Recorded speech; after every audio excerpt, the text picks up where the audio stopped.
You want to know how a guy can lose $1 million over a hot girl? Well, in this video, I'm going to tell you the story of how a really smart guy who's the CEO of his own company lost $1 million because he got played by a hot girl. Bruh. In order to understand the story, I do have to spoil episodes 1 to 8 of this amazing Netflix show, $1 Million Secret. Cue the music. Imagine being invited here, finding $1 million in your room, knowing it's yours to keep, but only if you can hide the fact you've won the money. Damn!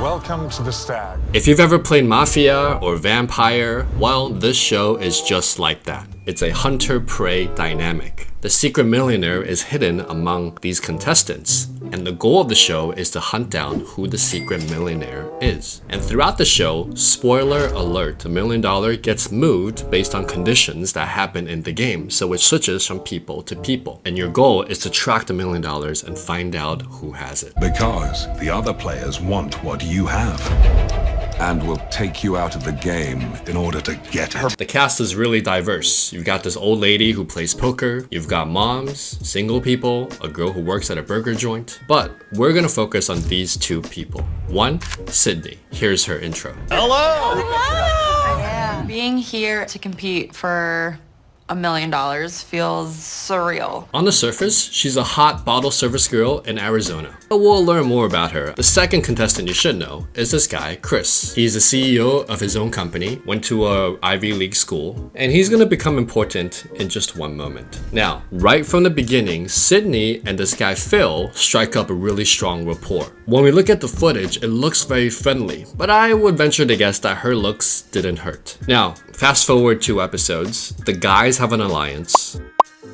And if you've never played elimination games like this, being right is less important than having an alliance, because when you have an alliance, even if you're wrong, you can vote people off without risking yourself. At first, Chris gets along with everyone. People trust him. He seems smart, strategic, and balanced. Sydney is a killer. This girl wins every competition she's in. Oh, wow. So, Sydney, congratulations. But unlike Chris, Sydney doesn't get along with people. The women don't like her, some of the guys don't like her, and the only people that like her are guys who've fallen for her charm. Sydney's losing her gosh darn mind. It's a little ironic she's so afraid of snakes when she might be a snake. No, you can look at her. You already have a lot of other advantages that we don't have. Now, you could argue that there is a beauty jealousy angle. You know, this girl's prettier than me, and women hate on other beautiful women. But I think it's more than that. I think it has to do with being a fierce competitor, but also being likable. You ever met someone at the office who's just amazing at their job, but they're an a-hole? And whenever something bad comes up, people blame them? And then have you ever met someone at the office who was a mediocre performer, but they were nice and got along with everyone, and they seem to get promoted or avoid all the layoffs? It's because how you are with people is a big part of your success in life. Now, at first, Sydney's ally is only Phil. If they would have got 4, it would have been 4 extra. If it would have got 5. You get what I'm saying? Yeah, nothing else makes sense. And because she's his friend, he vouches for her in the eliminations, putting himself at risk. The problem is, Phil already has an alliance with the boys, and he's the secret millionaire. So when he votes for the other person, it's really obvious that he's the millionaire. He just outed himself to protect his friend, Sydney. Because Sid is my girl. Sid is my girl. I gotta change my strategy, change my game. I'm starting to feel the pressure a little bit. Oh, what is happening? You can hear the regret in his voice, dude. I should have sent Sid home, because then it wouldn't have snowballed into a second tie. I messed up because I went feelings over facts. My back is against the wall. But baby, listen, as long as I got breath, I'm not gonna go down without a fight. Now, Sydney survives because Phil backs her. But in this round, Sydney knows Phil's game is over. Like, everyone knows Phil is the millionaire, he's going home. So she comes up with a plan. And this is how this plan starts, okay? She's like, I'm gonna go seduce the guy who has the most influence in the house. And we have elimination tonight. I have no idea if people will vote for me. Somehow I need to try to get people on my side. So she puts on her two-piece bikini, gets ready to go, puts her hair up, and just starts pimping herself out. I've tried multiple times, like we haven't had a lot of one-on-one time besides today, but like multiple times, even in group settings, to like connect. So the first thing you notice is that people's body language give away their real feelings, right? You can say a lot of things, but your body language shows the real power dynamics. Look at this guy. He's leaning forward. He's like, oh my God, this hot girl is talking to me. She needs me. And he feels that desperation like he's never gotten a girl like that before. So the first lesson here I have for you is if you're gonna seduce someone, number one rule is pick the right target. How do you pick the right target?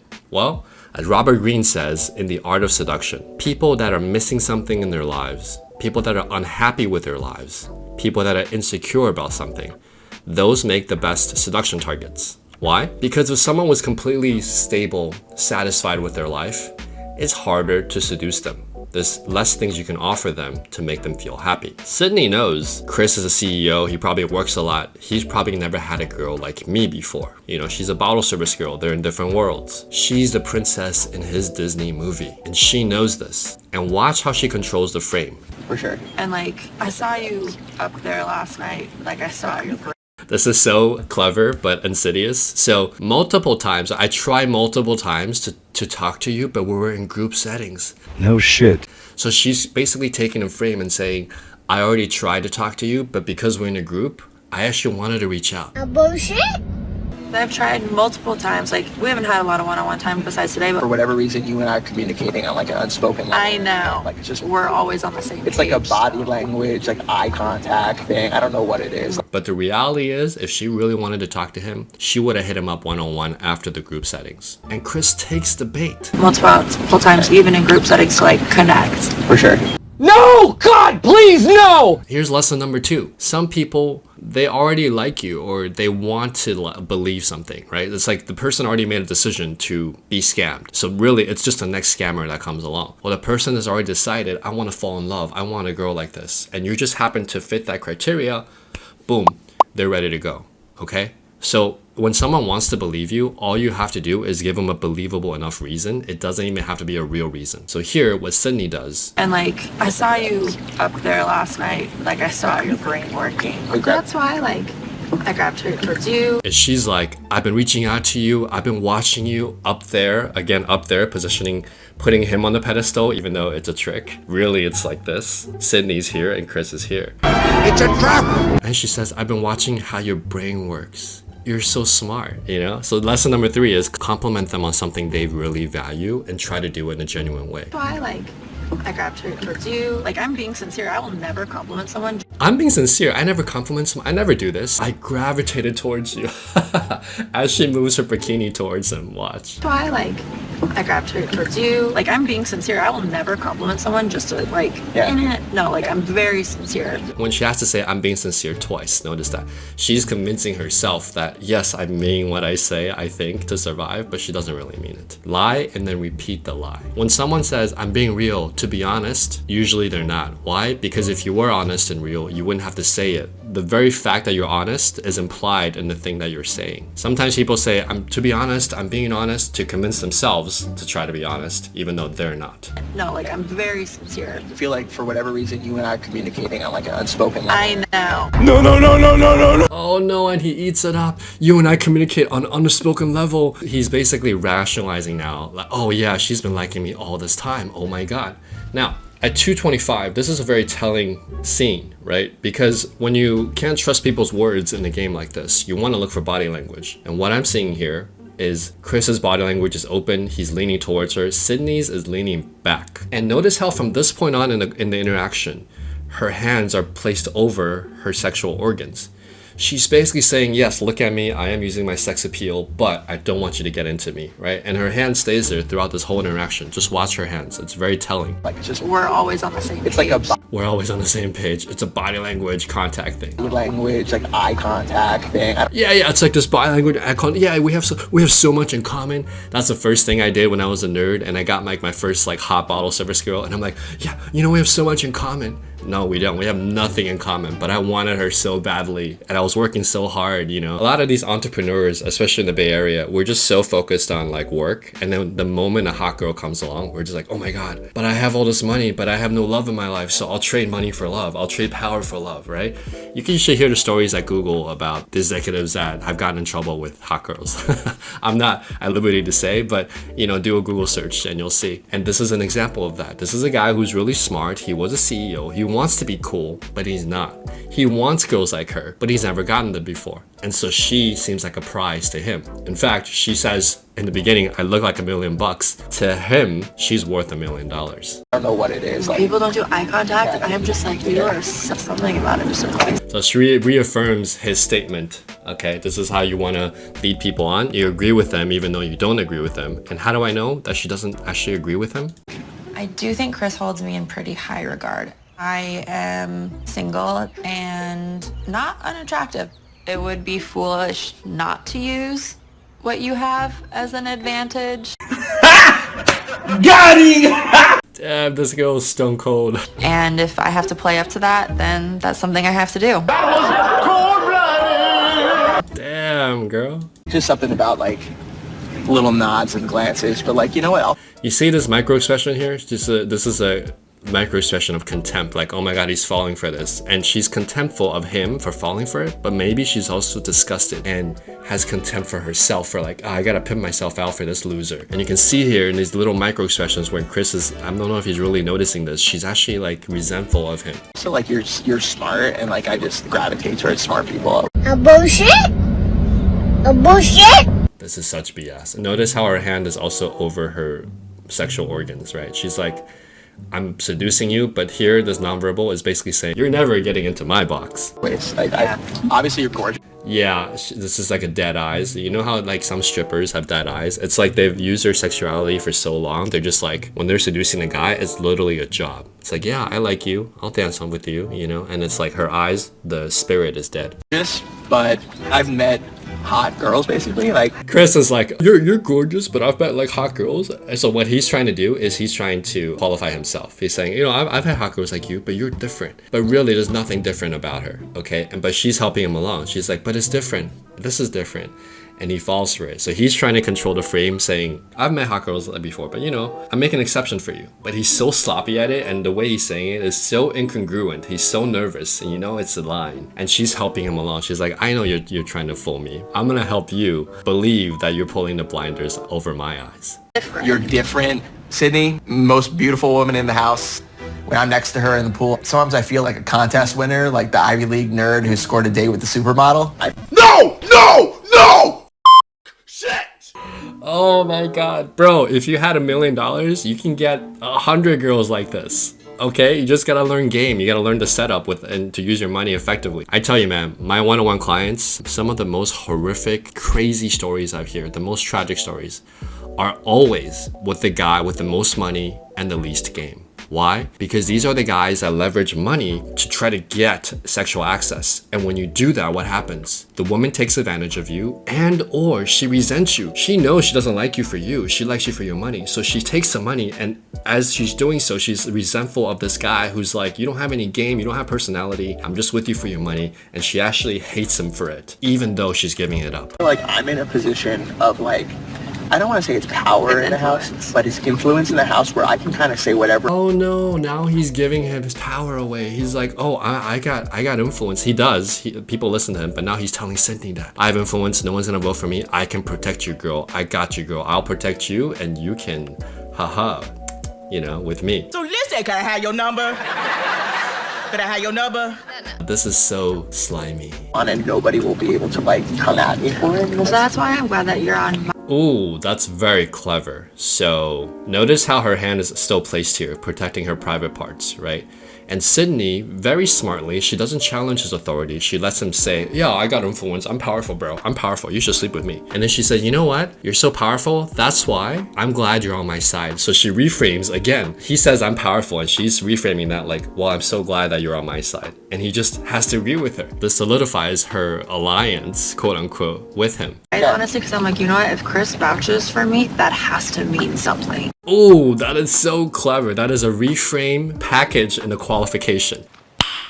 Nice. She's reframing that you're vouching for me, and she's saying because it's you saying it, your word, it must be powerful. So she's qualifying him by complimenting him. She's saying, look, I got you, I know you have my back, and because it's coming from you, I know that I'll be safe. Now she just put the pressure on him to prove himself, okay? It's so clever how she did this. It's so cold-blooded. But this is a cold-blooded game, and this guy's falling for it. Hook, line, and sinker. Oh my god, this is so embarrassing to watch as a man. I hope this never happens to you, bro. Yeah, I'm not gonna vote for you today. I'm not gonna vote for you today. I'm not gonna vote for you. Please sleep with me.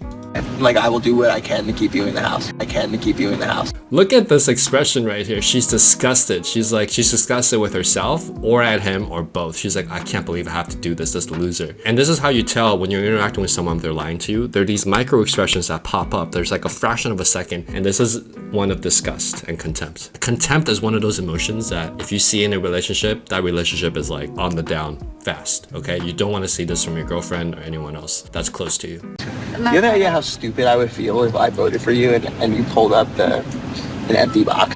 Okay, so he does one smart thing here. He's saying, hey, if I'm wrong, I feel stupid, you be lying to me. But right away, Sydney catches this and she reaffirms. Watch. And like, I just want to keep kicking it with you. I think you're cool. Like, you know what I mean? Like, she doesn't even have to say anything. He just keeps saying, oh, but I want to kick it with you. You're cool. You know, the risk is worth it to me because you're so hot. She's like, oh my god. He's falling for this so hard. She's laughing her ass off, dude. Oh my god. She's like, you see the little head tilter? She's like, wow, this guy just talked himself into being my pawn. And she's like, I didn't even have to do anything. She's just like, okay. What a... Oh, man. You see here, he's like licking his lips. He's like, wow, I got something from this. But did I get played? oh my god, my outfit tonight? Yeah, I have a good one too. Oh, no. She's like, my outfit tonight? So this is what we call future pacing. She's like, hey, wait till you see my outfit tonight. It's gonna look rockin'. You're gonna be surprised. And she's basically building up the future rewards, even though she plans to reward him with nothing. This girl is so cold-blooded. Now, Phil is up against the walls. You know, people know he's a millionaire because he backed Sydney. And now he's in trouble. I came back from 3-1 against the Warriors. Robert Downey Jr. came back right after some scam. He ain't coming back, bro. So things you got in that. I found this scene particularly interesting. If you look at the body language here, Phil's trying to just say, hey guys, if you can vote for me, the millionaire, I know you know I'm the millionaire, but you can vote out the strongest player. And here, Sydney, watch how look at her body language. She's like this. She's like, I'm not affiliated with this guy. She knows he's going down and she's distancing herself non-verbally from him. So when you can't trust people's words, you want to see their non-verbals because non-verbals, very hard to fake, okay? And she's like, I'm not with this guy. Look at this lean back right here. I can't do anything else about it at this point. Damn. She's like, I can't do anything about it. You know, she's not even defending him, okay? In fact, she votes for him. It's a valiant argument. I said from the beginning that I thought it was sound strategy, but I don't know. I'm kind of sick of opening up empty boxes, and tonight I want to open up one that's full. So Chris goes full on. I'm going to open a full one. I'm going to vote for Phil. I'm going to defend Sydney. Look at this guy's eyes. He's like, I'm the White Knight. I'm here to save you. Now, Marcus, I hear your dog got your pussy whipped. Why don't you reverse it? Now, strategically, it actually makes more sense to vote out the strongest player, but he's in love with Sydney. So he's basically, right now, he has a little bit of power and influence with the group. People trust him. He seems like a good guy. So people are listening to him like, all right, let's vote out the millionaire. So his speech here actually has an influence, and Sydney knows this. Congratulations. Look at this guy, he's nodding, he's so happy. He's like, yeah, I'm the White Knight. I just got the millionaire and I saved Sydney. She has to blow me now. We're talking about the food, right? How amazing everything is. And Kara goes, it would be so fun to cook every day. Okay, so here's Sydney, very cleverly, she knows that Phil's gone. She needs another person to sandbag, so she points the finger at Kara. And she knows that Chris might be a backup for her if people start suspecting Chris. Dude, my heart sunk. It's not good for you. I know. It's not. Okay, so the contestants get a clue that the millionaire lied about their job. And Sydney said she has multiple jobs. So now Chris is basically telling her, this does not look good for you. You know, I don't know if I can save you this round. No. I'm very worried for you tomorrow. There is a dead-ass empty box there. But I trust you. But I don't know that I can save you. I love you. Like, I really don't. I love you. She's like, do you really love me though? Or you just love my body? She doesn't believe him, but she needs him. So at this point, his power is still more than hers. And he's saying, look, I don't know if I can save you. And she's like, come on, you can save me, you know? Please. He doesn't love her. Come on, man. I love the thought of you not being in the house. I seriously don't, because I like being around you. I like being around you. That means I like that you're flirting with me because I don't get any sex regularly. I don't get female attention. So I like that a hot girl is flirting with me. The value of the hot girls interacting with her is so valuable to him that he is willing to put, he's right about the millionaire. He's the only person that's right about the millionaire. He's willing to put that in jeopardy just to hang out with her. How crazy is that? By the way, her neck is so long, she looks like a giraffe. You and I like interacting with you, like 100%. You would know things that might shock you. Like in Alaska, where I spent a lot of my time. So Sydney goes on this rant about how she, used to do oil rigs in Alaska and how she hunted a bear. I actually believe her because she's so fierce in the competitions. She's kind of a masculine, hot chick. So I believe her. And I know she's not the millionaire because I'm a viewer on this show. But these people don't know that. And she's trying to convince them I'm not it. I worked in the oil field. Ask me anything. There's no debating that this clue does Sydney no favors. And honestly, like, I think it's very clear what's going to happen. Oh my god, Chris is defending her as he's holding her hand. You a bitch. You know why you a bitch? You can't get any more white knight than this. Oh my god. And at this table, Sydney is going to fall for having multiple careers and mentioning one and not mentioning the other. Oh my god, he's risking his whole game here to defend her. This is crazy. But you guys know, I mean, it's no secret to anybody in the house that I think the world of Sydney. Carl is laughing so hard. He's like, this bro is so whipped. Like, he is so beyond whipped that he's just laughing at him at this point. Oh my god, this is so sad to watch. I don't feel good about what's going to happen when the box spins around. Who do you think the millionaire is, Sydney? I had suspicions about Cara. So the final votes come in. Okay, and look at this. Now in this vote, the millionaire's kill shot is the only vote that counted. Sam is the millionaire, and her vote, she voted for Lydia because she knew that everyone was gunning for Sydney anyway, and she knows that next round, people will vote for Sydney again. So she voted Lydia out because Lydia suspected her. Now, Chris, on the other hand, voted for Sam. He's the only one that correctly guessed that Sam is a millionaire. However, because everyone voted for Sydney, he couldn't convince many people to vote for Sam, and also he wanted to keep the secret to himself so he could vote for Sam at the end and get the $1 million. Now, to be fair, Sydney is not the only one that uses her sexual charm to get ahead in the game, okay? Watch Cara do similar things. Your brown eyes. Pretty brown eyes. Oh, pretty brown eyes. Okay, so now it's like Cara does the same thing, but to be fair, I do think they have more of a friendship. But women do this, right, to get ahead. Women do this all the time in the corporate world and in the real world. They flirt with people in power to try to get access. Hey, if I was a hot girl, I would probably do something similar to some degree to get access, right? To get a chance to get to know the person. I'll be straight up. Yeah. Your name's coming up over there right now. Yeah. And it's wondering why you voted for her. After everything that I've done for her, that's bold. The whole reason she's here is because of me. Oh no. Chris saved Sydney, and now Sydney is accusing Chris of being the millionaire. Dude. God damn it! You can't make this shit up! So you saved your princess? Instead of blowing you, she kicks you in the balls. Ouch. I voted for Sam at the last dinner. The last night, I got asked, who did I vote for? And I basically faced two choices. Be honest and say I voted for Sam, or say I voted for Sydney, like everybody else in the house did. This is a good strategy, right? But the problem is he has to lie and he has to count on Sydney having his back. And Chris is not a great liar, and also where his strategy falls apart as well is that Sydney does not have his back. Watch. Angry millionaire, very dangerous. Angry Sydney, kind of hot. Oh my god. No. No. No. No. No. This is how you know this guy is so far gone. He would rather risk an angry hot girl, right? Because at least if she's angry, she's interacting with him, and give up on, lower his chances at $1 million. He would sacrifice that for the chance to flirt with a hot girl. That is wild, bro. Holy shit. I'm gonna tell you a quick story, okay? So this person shall remain unnamed, but he was a guy who got really rich. He joined SpaceX early on. He bought Ethereum at like $40. 7 years later, the guy is loaded. He has enough money to retire 10 times over. And I meet him and he becomes like one of my friend's friends. And I hear the story about him and he's struggling. And basically what happened was, long story short, he met a stripper. They went to an exotic dance bar. The rockets launched, they were celebrating, and he fell in love with a stripper. I'm in love with a stripper. You cannot make this up, folks. You can't make this shit up!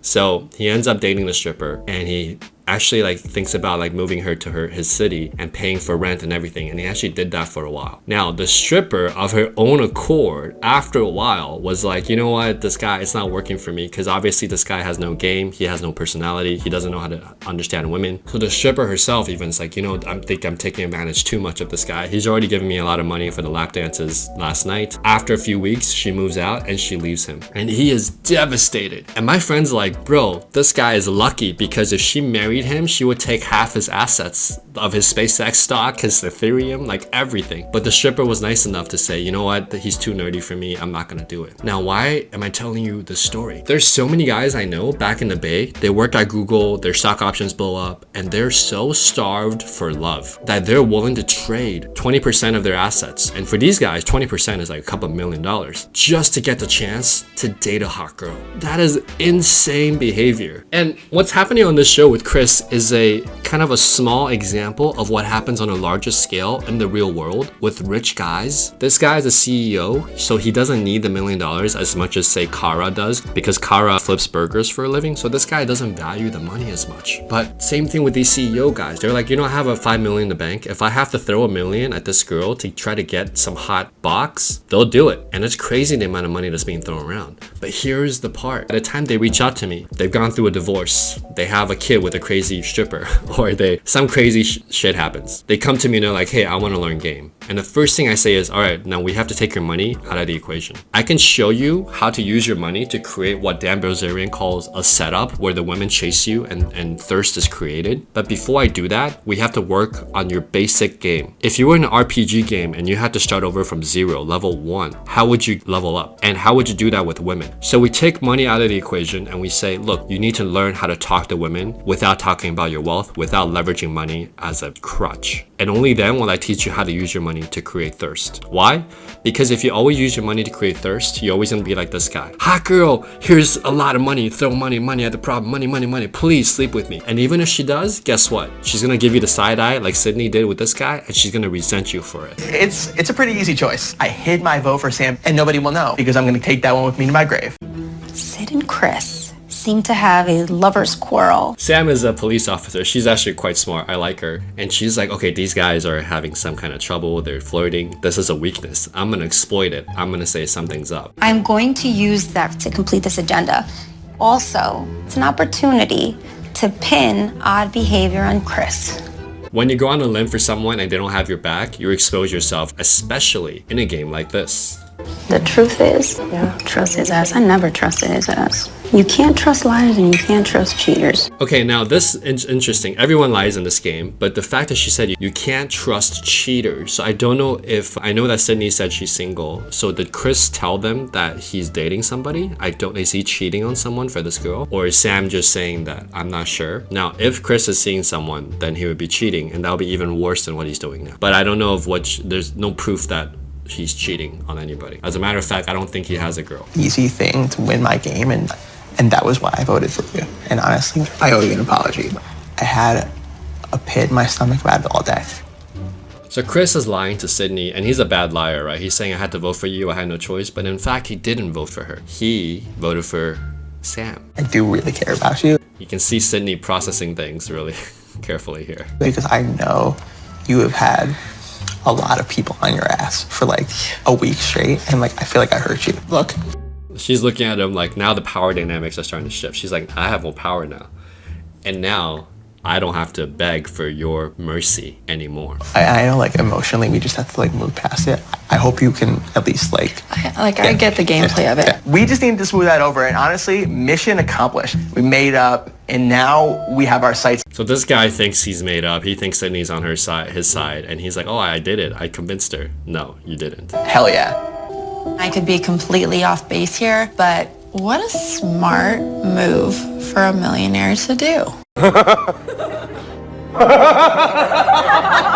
Oh no, now instead of having his back like he did for her, she's like, wait a minute, he's the millionaire.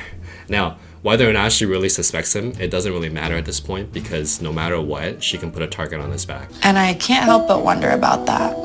You're not gonna get enough. Look at the body language now. Now she's just eating and going about her way, and he's leaning in and he's saying, I have influence. But here's the thing about power. Power changes. Now the dynamics, Chris was here, he had power, he gave her power. Now the power is going like this. He's like, I have power, people want more from me. She's like, yeah, okay, whatever. Look at her face. This is a beggar right here who lost power, and this is a person who doesn't give a shit.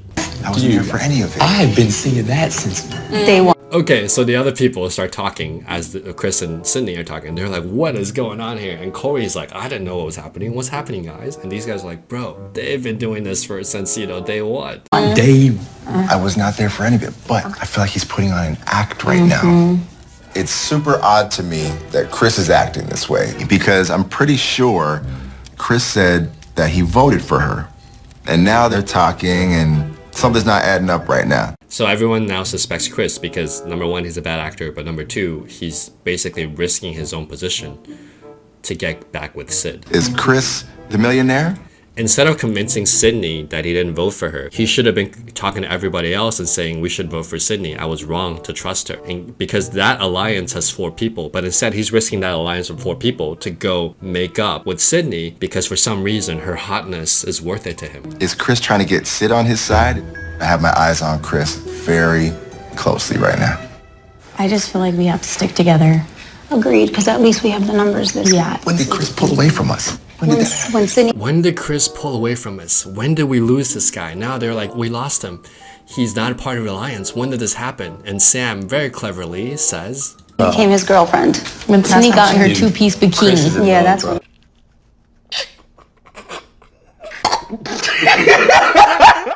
The girls are so savage. They're like when she became his girlfriend, and then Kara says when she showed up in her 2-piece bikini. The exact moment I told you guys where I recognized a game was being played, a seduction game of the highest magnitude. Why? Because you're risking $1 million. Not only just $1 million. He's right about the millionaire, so he actually lost his chance, as you'll see, because of this girl. In this game, I do believe he does what he does for a living. I don't know what else he does. Could he be a cop or whatever?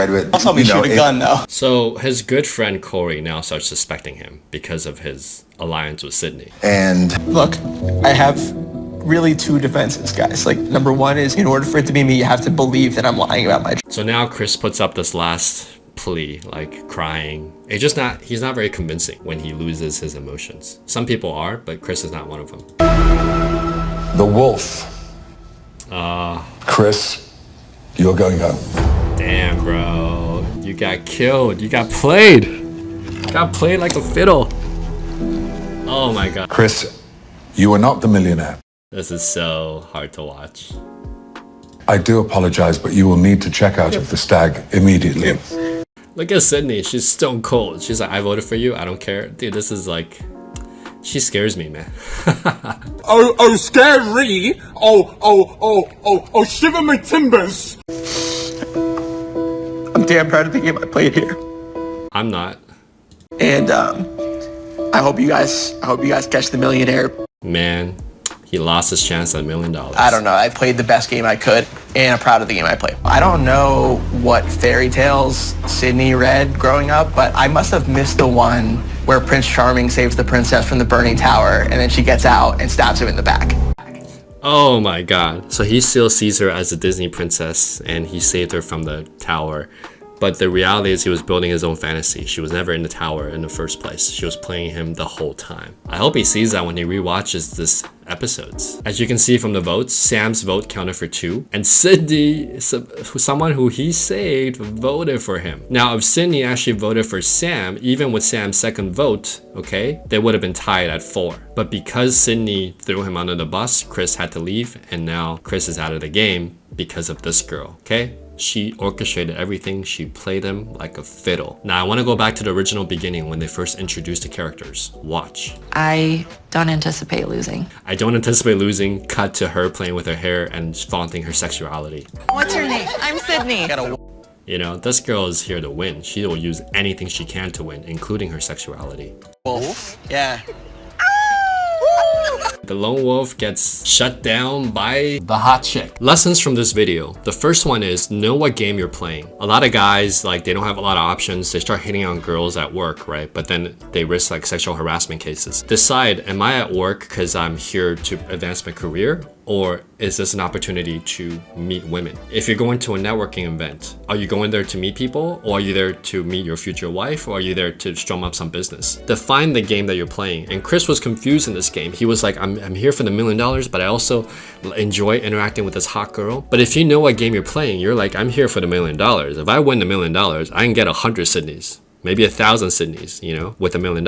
I don't need to risk it like this. However, if you're like, I already have a lot of money, I like this girl, I'm gonna, you know, game this girl, the show's not important to me, so be it, but stick to your decision. The second principle is like learn game. And so when you're a guy who can talk to women naturally without showing her power or money and just like be charismatic by learning game, you don't need to do this. You won't be starved for this level of attention, and you won't be a victim for seduction gone wrong, okay? And if you want to learn how to do this, the links to all the free dating resources are in the YouTube description. Principle number 3, recognize fake indicators of interest. So when you go to an exotic dancer strip club, when you are dealing with hostesses, bar girls, these girls are trained to play with their hair, to bat their eyes at you, to be sexy, to touch you. These are fake indicators. What that means is they're doing it to get you to do an action, okay? They're doing it to get a result. They're not doing it because they like you. So how do you spot these? Well, you look for micro expressions of contempt, of indifference, and you want to see